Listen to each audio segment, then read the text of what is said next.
Most of the cancer patients in our country present in very advanced stage, and in our country we lack the mechanism of cancer screening. So today let's understand about cancer screening. What is cancer screening? It is a examination or a test performed on a normal individual to detect cancer early before they develop the signs or symptoms of any cancer. What is the goal of this cancer screening? The main purpose of doing a cancer screening is to detect the disease in a very early stage so that we can prevent death and also improve the quality of life in such patients by doing a therapeutical intervention as early as possible, because of which the morbidity will be less and also the success rates are good. In early days, it was only examination by clinician which was the best way for cancer screening. But as we evolved and medical technology has improved, there are many other screening modalities. So we have it in labs. By doing some blood tests for tumor markers, we can detect diseases early. For example, doing a PSA level in males, you can identify prostate cancer early. And you can also perform some imaging modalities like mammography in a breast cancer. And you can do some scopies like endoscopy or a colonoscopy to identify stomach or colon cancers. And also you can do some molecular testings in some specific indications to identify if there are any defective genes. So these are the various kind of screening methods like examination, lab tests, imaging, scopies, also molecular methods. By doing this, we would like to identify cancers in very early stages. Who needs to be screened for cancer?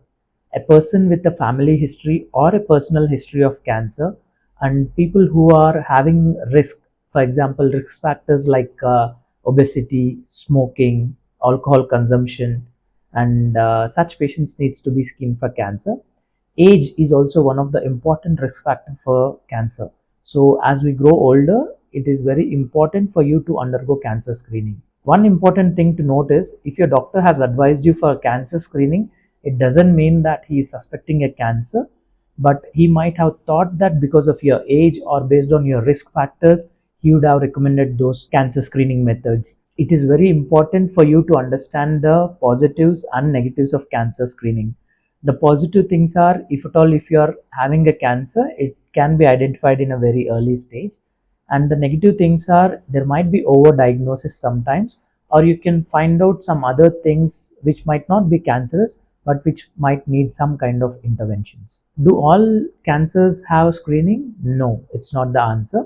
So we generally prefer cancer screening for diseases which are very common, and if by doing cancer screening, if we detect early and the treatment is given early, it should make a significant difference in that patient. And also the screening test which we are going to do, that has to be a simple one, cheaper, easily available in most of the places, and it can be reproduced. It means the patient can be subjected to that screening repeatedly. So you should have a ideal screening test as well. Only if such screening test is available, only such cancers have screening modalities. In my next series, I'll be talking specifically about cancer screening methods for women and men separately, depending on their age and risk factors. Thank you.